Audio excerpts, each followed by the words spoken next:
It's a movie about a little kid named Dougie who's a little grasp on reality is a little lost, and he's obsessed with this video game called Satan's Little Helper, where you help Satan go around the neighborhood and cause trouble. And then he actually meets up with a man in a mask who he thinks is Satan. We never find out who this is, but he kind of teams up with them and they go around and start causing mischief. But it's when he actually brings this person home that it starts getting really dark. This Halloween, the devil you know is dangerous. You're really into this, aren't you? And it's a very kind of dark comedy, and it takes place on Halloween. Everybody's in costumes, pumpkins everywhere.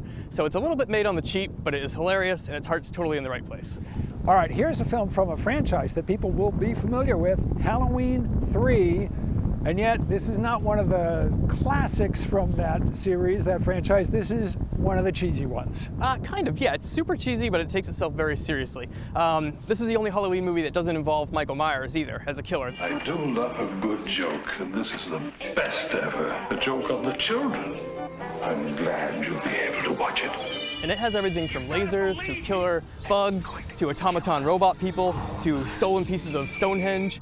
And it's absolutely ridiculous, but it treats it so serious, and it's just a blast. Night of the Demons. Yes.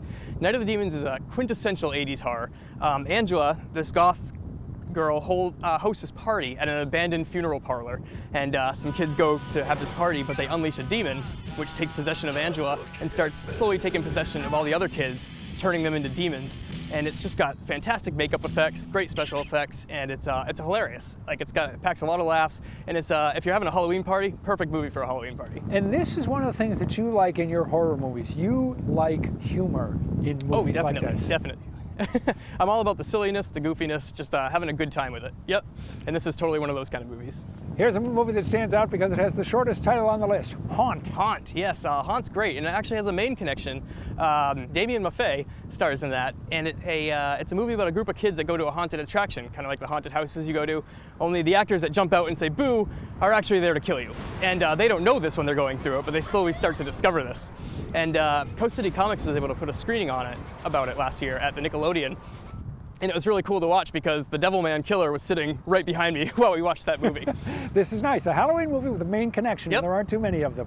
On to a film called Murder Party. Yes, Murder Party is my absolute favorite Halloween movie, and we probably watch it about 10 times a year in our house, 10 times the season. It's ridiculous. We love it too much.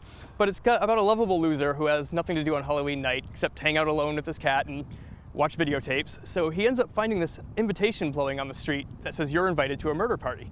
So he quickly whips up a costume, a knight in armor costume out of cardboard kicking around, bakes some pumpkin bread to bring because he's a super nice guy, and goes to the murder party. But what he doesn't realize is that it's a bunch of weird art students, and they're actually vying for a grant. And to get that grant, they need to kill this guy in the most creative way possible.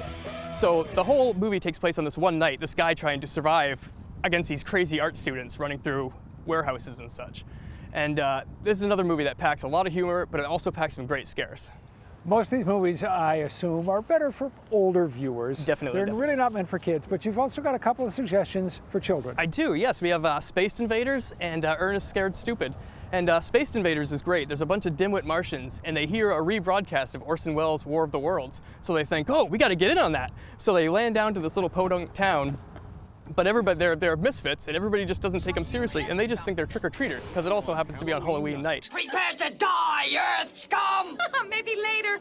Have fun, boys. So the Martians are great, the costumes are great, and it's just a super fun movie that kids and adults can enjoy. And same with Ernest Scared Stupid. So never sleep on the Ernest. Jim Varney, in my opinion, one of the greatest actors ever, and Ernest is one of the greatest characters ever, and he unwittingly frees this troll that is trying to turn kids into wooden dolls. And he has to team up with Eartha Kitt, the Catwoman there, right? And defeat this troll, and that's another one, like, even if you're an adult, you'll love it. You probably watched Ernest growing up, and you'll get a kick out of him. It doesn't get old.